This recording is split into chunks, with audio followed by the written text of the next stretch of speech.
Hey everyone, my name is Eric Matson, and I'm a professor of computational biology at Fred Hutch. And I've got Maggie with me, Maggie Russell, who's in my group, is a PhD student in molecular and cellular biology. Hi, Maggie. Hi, Eric.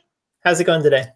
Pretty good. How are you? So Maggie is an awesome computational biologist and super smart, and is doing all sorts of cool stuff, but doesn't happen to know much about Linux processes, which is totally fine. And so I figure we might as well chat about them and see what we can learn.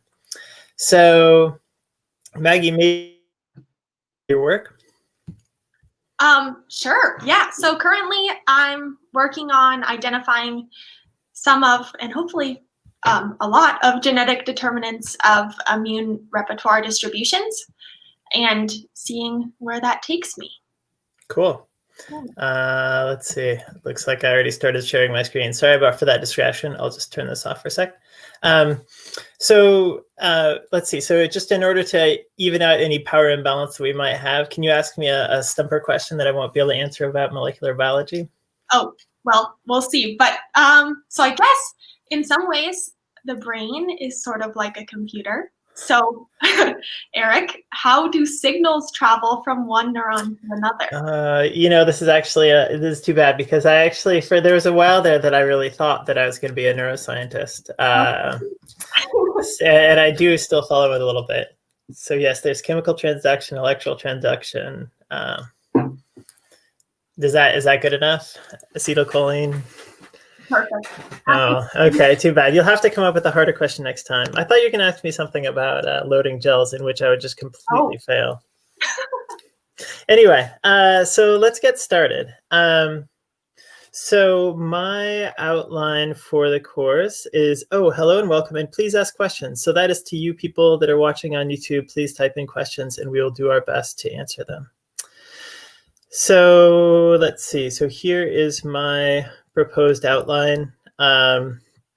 Just introduction to jobs, canceling jobs, stopping jobs, moving them back and forth, looking at logs, killing jobs, things like pgrep, ps, htop, and all sorts of stuff. So let's just hop into it.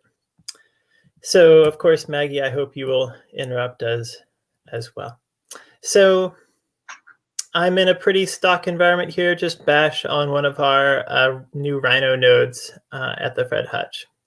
So if you looked at the command line introduction, you know that we just type commands into the shell. So here's a simple, stupid one, sleep 5. So this is going to sleep for 5 seconds, meaning like not do anything. And so I can hit Control Z, and that stops that command.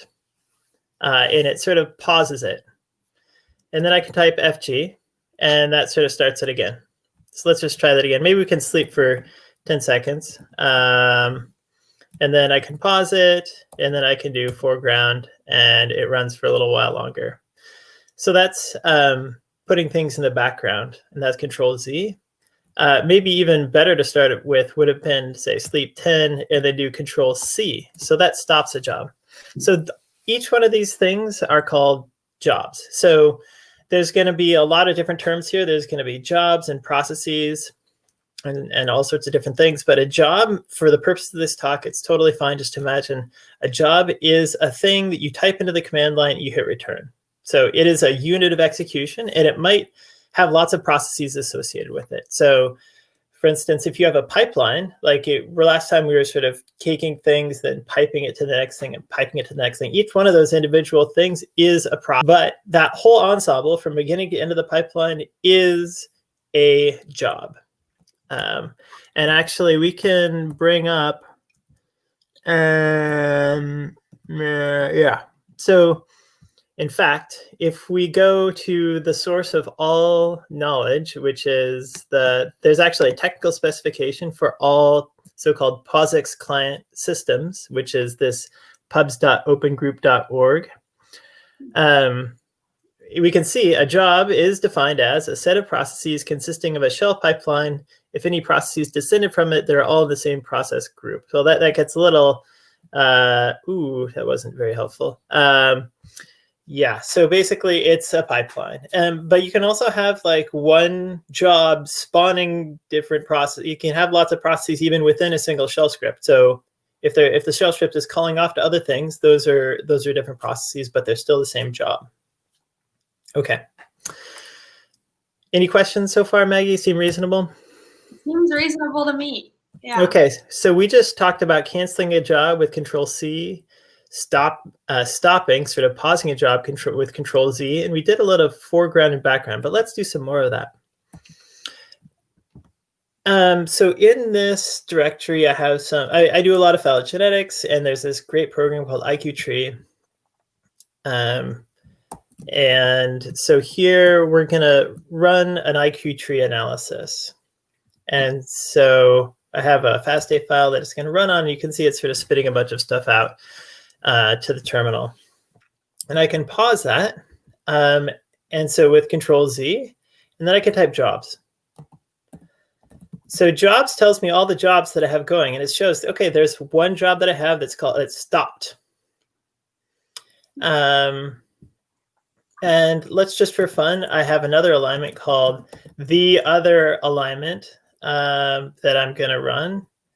And actually, just for fun, I'm going to put this to, okay, and I can pause that too with Control Z. Now when I type jobs, I can see there's two. There's number one and number two. So the first one is the first one that I ran, and the second one is the second one that I ran. So these are both in sort of a stopped status. And I can, so before I did a little FG, which means bring it back to the foreground. But I can also be specific. So maybe I've stopped both of these, and I actually want to run this one, like the other alignment. So I can do FG %2, because so the percent refers to these job numbers, and I can foreground this and it keeps on going. So that's bringing things back into the foreground. I can do Control Z again, jobs, and it's going. And it's actually kind of cool technology, right? Like I don't know, maybe it doesn't seem surprising to y'all, but like I can just sort of stop this thing. It's in the middle of doing all sorts of hard stuff, and I can just start it again. So that's FG, and that's sort of just running things, sort of freezing them and then bring them back, freezing them, bringing them back. I can also do things simultaneously, and so I can run things in the background. So again, I can, but this time I can do. So this is called BG for run it in the background. So I can do BG %1, and that sort of starts it running again. But it doesn't interrupt. And you can see actually, so this is nice and annoying. So it starts spitting out the same sort of output it would have spit out before, but just like while I'm typing. I was typing along, having a nice time, and then it just started barfing onto the command line. So we'll address that a little bit later. But just to show, so you can see it continues to go, but this does get annoying, really. So we can do BG, I think %2. Yeah, okay. So now we have two of these things running. So we're going to talk a lot more about htop later, but htop is a way of getting a look at what's going on the computer. Oh dear, this is okay. Well, I'm going to have to shrink this down a little bit. But so what's happening here is this is all the stuff that's happening on this computer. So this is a 72-core machine. It's a little bit more complicated than that. And we will go into great detail, but we can see that basically we can see the other alignment is running and run.fasta. These are both running. So that's good. That's what we wanted. And we'll talk a little bit more about exactly what's going on here later. But is that clear? Any questions about that? Clear to me. Okay, sounds good. Right, so that was BG and FG, and actually so I can do Control C and Control C again. Okay, let's see, jobs. Okay, right, okay, so I want to kill this other one.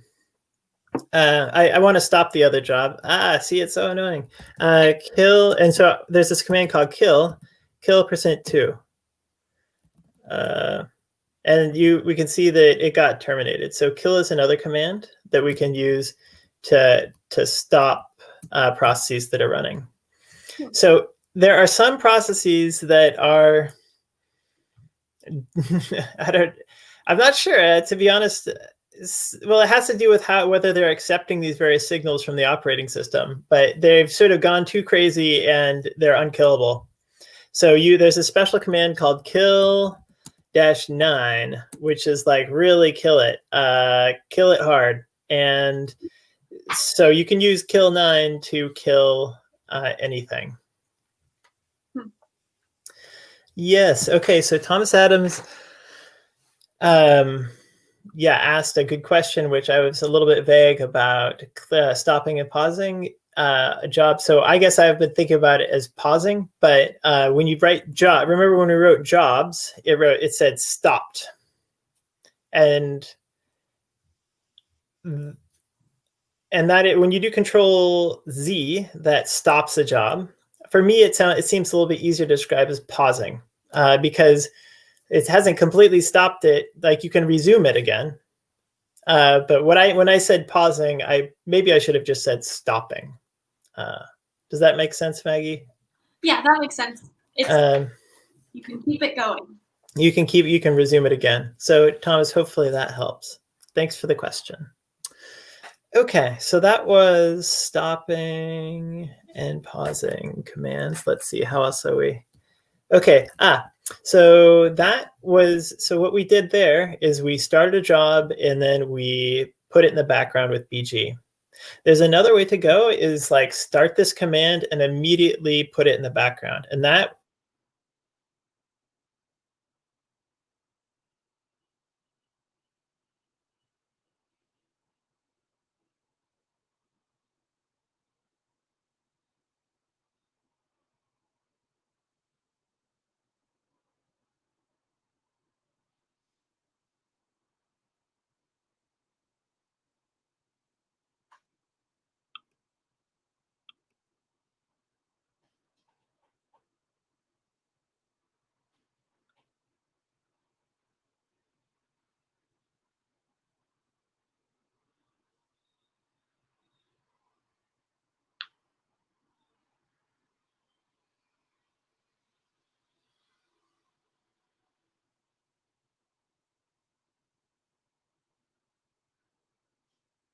sorry about that. I'm back. Yeah, what can I say? This is the COVID era and everything is over. Yeah. Michael said someone Control Z your video. Right. Okay.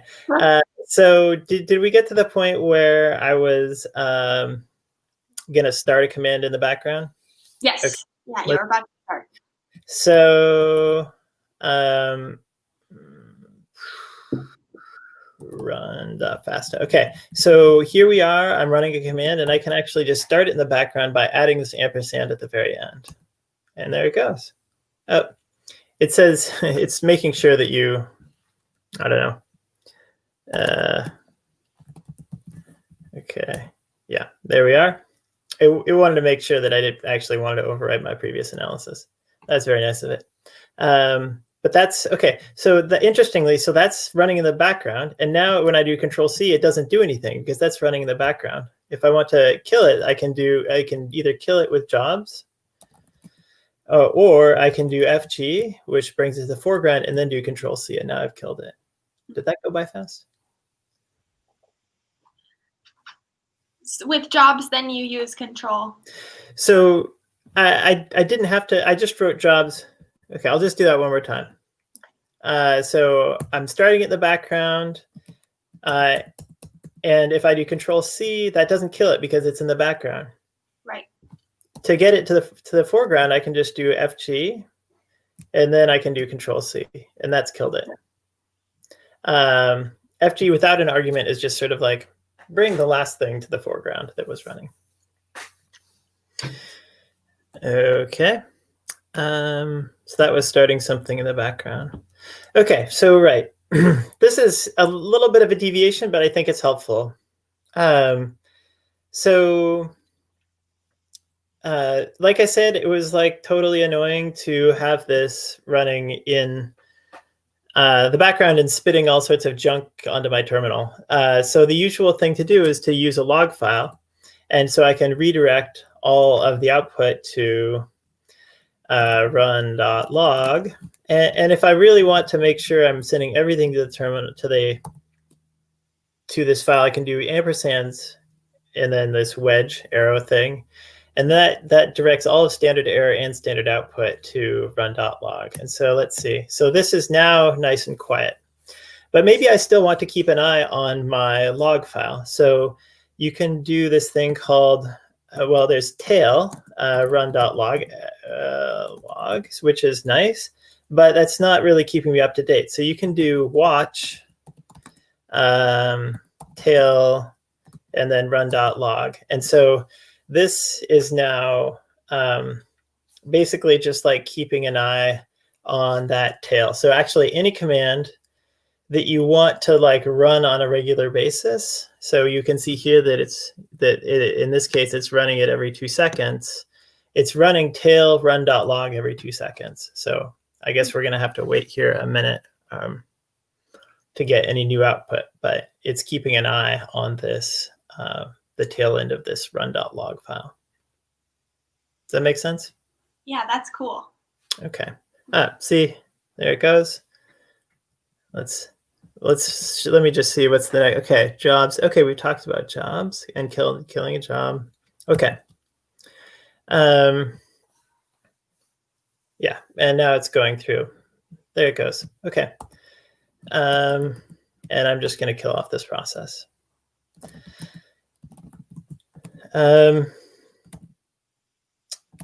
So pgrep and pkill. Okay, so now we can talk about processes. And so for that, actually, I think it's probably best to do this command, psaux, and then pipe it to grep user. psaux grep user. So of course you can substitute your real username in here instead of doing $user. $user is just basically a variable name. So this tells me everything that is associated with me that is happening on this machine. And it's sort of like so verbose as to be perhaps annoying. So we can see that actually when I run this, it says, hey, you're running psaux. So psaux is this like, that's the core command that tells me everything that's happening on the system. And then this is just piping it to just the things that have to do with me, which my username on this machine right now is rclass10. So here we are. It's doing all sorts of stuff. But if I start one of these phylogenetics programs again, now I should be able to see it. This IQ tree process is running. And so this number here is really essential. This is the process number. And so if I want to kill it using the process number, I can just put that number in and then it kills it off. So remember, jobs are composed of processes, but you can have multiple processes in a single job. And so here I was just, in this specific case, my job was just executing a single process. I could kill that process directly. I guess if I was doing a pipeline and I killed only one component of the pipeline, to be honest, I'm not perfectly sure exactly what would happen in that case, but probably not great things. Yeah. So that's psaux. It sort of tells you everything that's happening on the machine that's associated with you. Okay, killing a job, we've done that. Okay, pgrep and pkill. So sometimes it's annoying to have to do this PUX, AUX, and you know what it is that you want. And so you can say pgrep, let's just try IQ tree. So what pgrep is, it sort of looks for commands that, or like processes that have IQ, that have the argument in them. So this is saying, pgrep, go out and look for processes that have IQ tree in them. But so there wasn't one, so it returned nothing. So let's start this again. Pgrep IQ tree. Okay, so this time it found it because there was something. And now it can say pkill IQ tree, and it kills it off. So I didn't have to manually copy and paste that thing. So that's sort of helpful. All right. Okay, so I think we're going to zoom out a little bit here and look at a few simple slides and diagrams and things, if that's okay. Any other questions, Maggie? I don't think so. No. Okay. So the first thing I'm going to do has nothing to do with anything, but I don't want to forget it because it's so cool. It's this thing called devdocs, devdocs.io. This is the best thing since sliced bread. It's just a beautiful site that you can use to have basically your own little customized repository of documentation. So so for instance, so here I'm looking up jobs, and so I look up jobs, and it goes, there's a bash one, and it tells me what jobs does. But so it has bash. Here are the different things. Oops. Let's see. Here are the different things that I use. I know nothing about HTML. I'm just a poser. But these are the things that I use. And like bash is one of those things. I don't actually use bash, but it's helpful for sort of shell stuff, has C++ and Git, NumPy, and pandas, and Python. And so I can like, I type open, it's going to search for, in all of those frameworks, for things that have open. And it doesn't have to be contiguous. So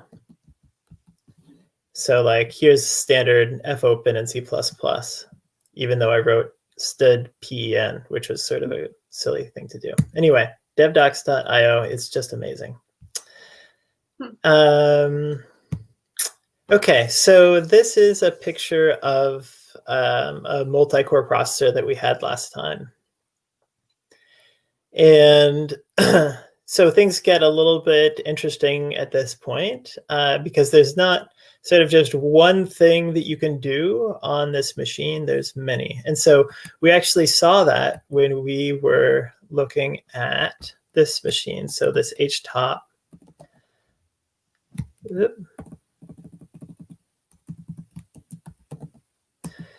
This htop command, so each one of these 72 things is a quote unquote core. So I will clarify what quote unquote core means here in a minute.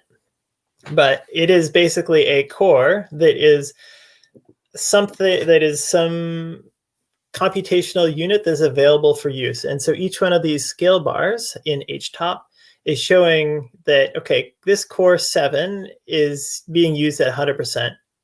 So you can see that, there's only 3 real things, or maybe 4, that are happening on this machine. This is a big public machine that's available, well, not public, it's available to Fred Hutch, but like, people are using it, but nobody's, it's not getting completely rammed. And so what's nice about that is, I was able to start my jobs, my little processes on the available compute capacity for this machine.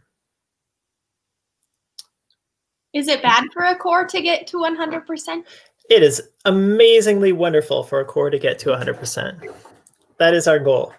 If a core is not getting, if you're running something hard and it's not getting to 100%, that means that your process is IO bound, meaning that like, the hard disk or the RAM or whatever is not fast enough, is not serving the CPU enough information. Like it's sort of like the CPU is having to wait for stuff to come in. And so this certainly happens.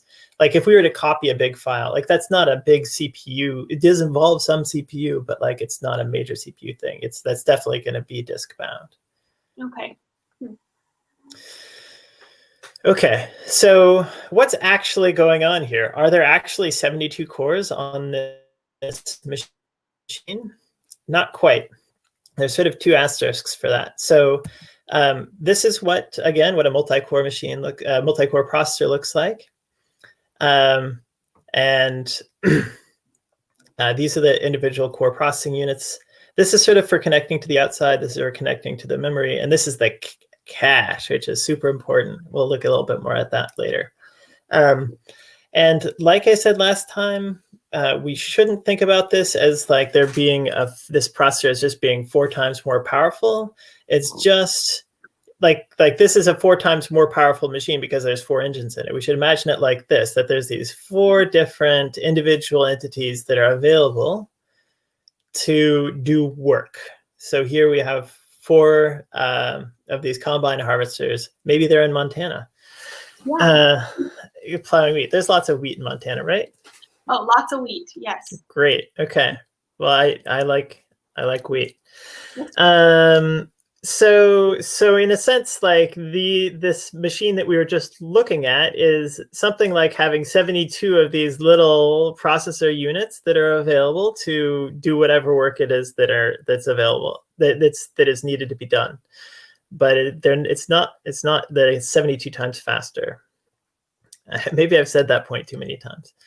But does that make sense, Maggie? Yeah, that makes sense. Okay. So let's see. So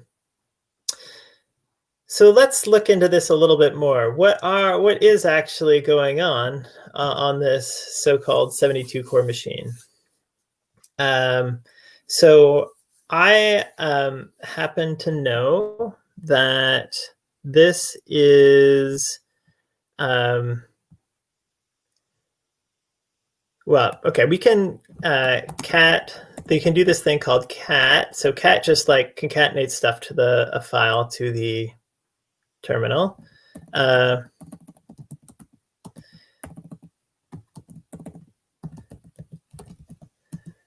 So that was a lot. And so it shows us, okay, this is what the processor is. Okay, well, that's interesting.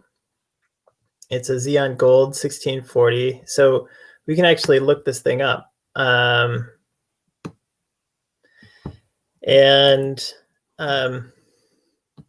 We can see that at least it's pretending that there are 72 of these. So they started as 0 indexed, and so there's one of these sort of blocks for each one. And this is like, okay, processor 70, processor 71. So at least it's sort of pretending like there's 72 processors on these because we start at 71. So let's just do a wee Google search here for that. Okay, so what is up with this processor?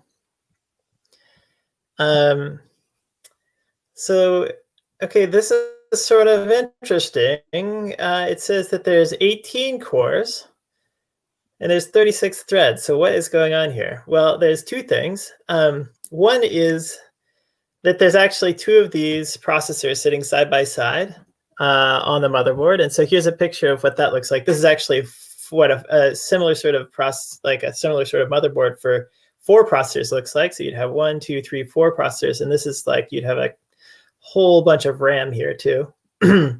That's what a 4 processor machine looks like. This one, I happen to know they have 2 of these things, but still, so there's 18 actual cores, which gets us up to 36, but then it says there's 36 threads. So there's this thing called hyperthreading.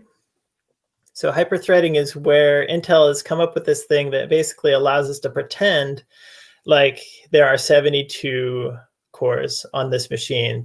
For every actual physical core, it sort of tells the software that there's another sort of hyper-threading core that's available for use. And that's actually useful because when you have one of these machines like we have here, this Rhino machine, most of the time when people are running stuff, they're not actually using that core to full capacity. And so it allows two people to sort of be feeding on the same core, even though, yeah, at less than 100% capacity. So is that clear? So we actually have, each one of these processors has 18 cores. There's two of them that gets us 36. And then they each have, all each of these cores have hyperthreading available, which gets us to 72. Great. But all that just happens magically under the hood, and we can just pretend that we have a 72 processor machine because each of these cores is basically acting independently. This is sort of an amazing number to me. Like, I don't know, my laptop has like 8 megs of L3 cache. And so here we have 2 times, so that's 50 megabytes of L3 cache, which is pretty great. So that's like an important thing for having high throughput. Okay, I think that's really all I wanted to say about how processors are laid out. Do you have any questions? I don't think so. Okay, cool. So what does this actually mean for us? So I'm going to zoom our little thing back out, and we're going to start these 2 jobs. So these IQ tree. So here's our IQ tree number 1 and the other alignment. Okay, so both of these things are, oh yeah, well, this is going to be annoying, but that's fine. Okay, so what's going on here? So let's look at this part down here. So here we can see that we have, so focusing on the CPU column, so we can see that we are actually running these 2 separate processes in background, and each of them are using 100%. But I ran these 2 instances differently. So this one, I told IQ tree, use 4 threads. And this one, I said, use 2 threads. Is that clear? This is this T2 says use 2 threads.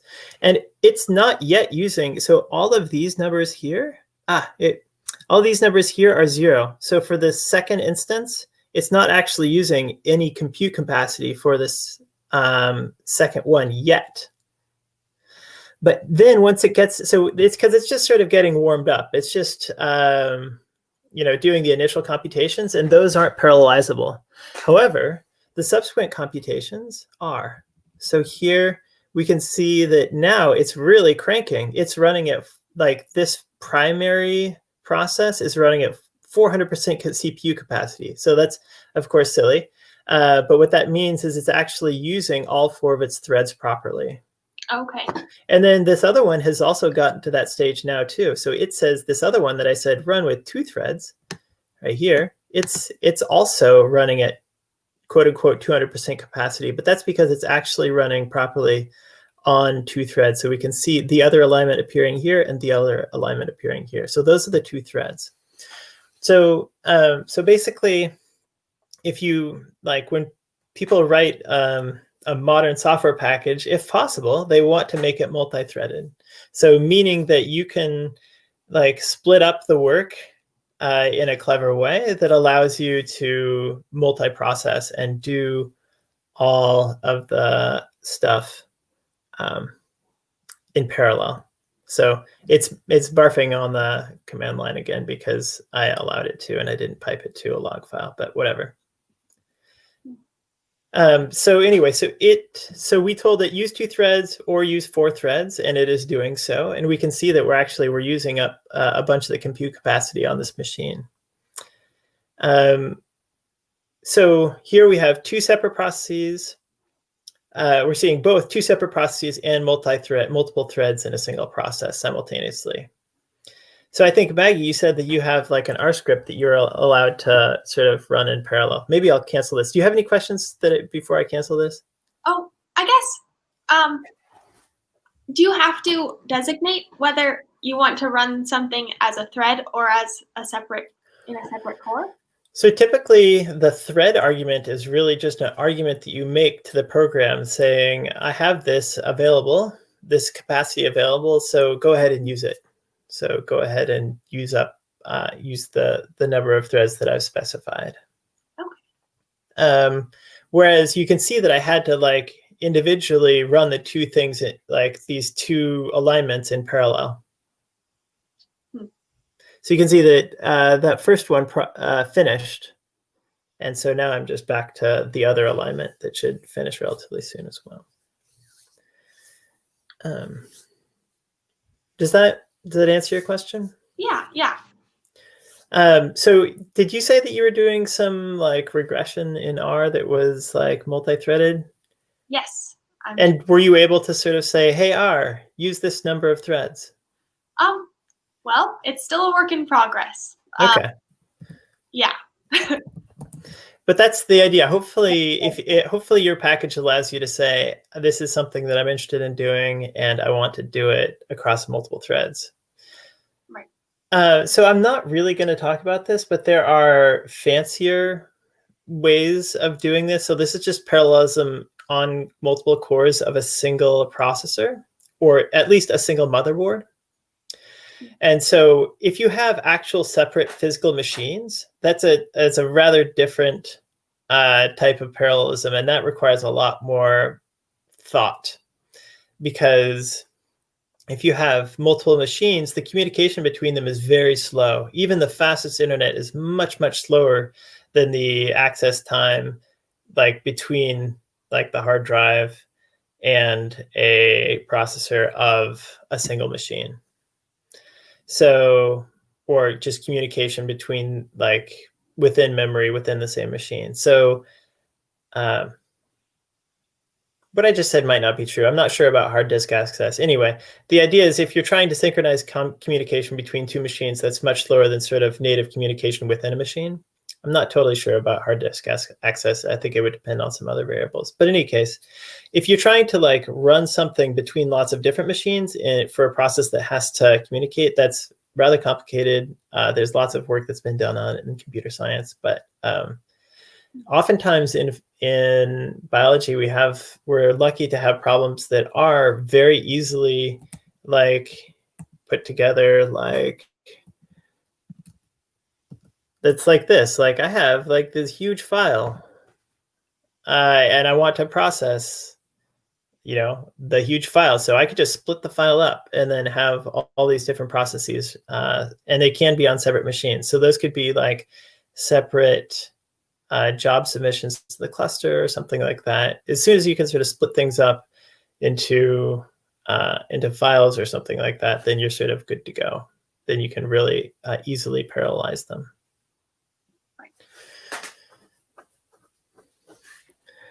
I just got distracted by the fact that, like, aren't these combine harvesters supposed to be like dumping into something? Like, are they just plowing it and just?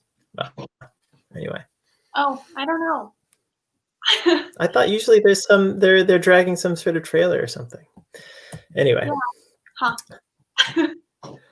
Huh. Okay. So I ask, what is the core usage thread activity monitor command? Oh, I use htop. So that's a good question. There's also top. So top is the classic program, but I use htop. And I like it. It has colors, which is nice. And you can do that. Like I'm not an htop power user. I mean, you do all sorts of things. You can kill processes. You can interact. You can do ranking, all sorts of cool stuff. But yeah, I'm not a power user. You can check it out. I'm pretty sure it's well documented. But top is the classic one, and htop is sort of nicer and more. Yeah. It also gives you sort of what the memory is. I realize this is quite hard to see, but like, so this machine has 755 gigs of memory, and the current usage was at 238. And swap as well. Okay. So I think that's all I really wanted to say. Any other questions? I don't think so. That was really helpful. Good. Yeah, and we didn't talk about job submission to the cluster, but basically, the classic job submission systems, you write a little script and then it goes off to the cluster and executes it. But hopefully this is helpful for interactive use and also for understanding things that's happening on the cluster. So for instance, I understand that you're trying to think about how many threads you want to run on for a single instance of a cluster's job submission. Right. And so hopefully what I was thinking is maybe you can run it on something like Rhino and keep it tabs on htop and make sure it's sort of using the correct number of cores. And then when you run on the cluster, you can use that number. And you can say, hey, cluster, this is the number of cores that I'm going to use. And there's actually something a little bit, so this is in the, maybe getting a little technical in the Slurm docs. But Slurm is the scheduler that we use. And Slurm, all the documentation is in terms of number of CPUs. And for that, we should basically just imagine as if it's disabled in the sense that, like, if there are 4 cores on your cluster node, you should be running something with 4 threads. You should not run it with 8 threads with the idea that you'll take advantage of hyperthreading. Hyperthreading, if you're running something to full capacity, won't make it faster. It's only if it's sort of IO bound. Sure. Okay. So if you run your thing and it's looking good, you say 4 threads, you see 4 threads being used at 100% compute capacity, then in Slurm, when it says, how many CPUs do you want for this job? You should say, I want 4. And so that'll, for our machines, that'll give you a nice 4-core machine that's quite fast. Great. Yeah, that's helpful. So Michael asks, is there a nutshell for the difference between a process and a thread? So a process can have, well, it can spawn multiple threads. So we can see that when we were running an htop, the different threads were actually getting different process IDs. I'm pretty sure they were, weren't they? I thought so. We better take a look. I know I stopped sharing my screen. One sec. I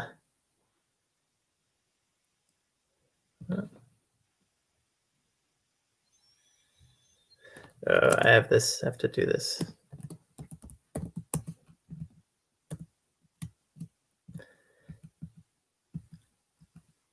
Anyway, programming with threads is really quite a trick. If you have an analysis that is not obviously parallel. Yep, they're getting different process ideas. So to answer your question, Michael, yeah, so you can have a single process that spawns off multiple threads, and those threads can do the independent execution. And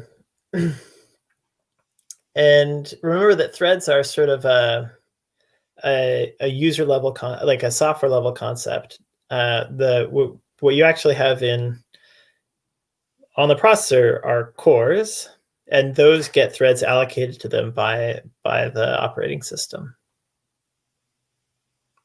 So. Cool. Great. All right, I guess we'll wrap here. And feel free to email me with any questions. Thanks, Eric. All right, see ya. Bye.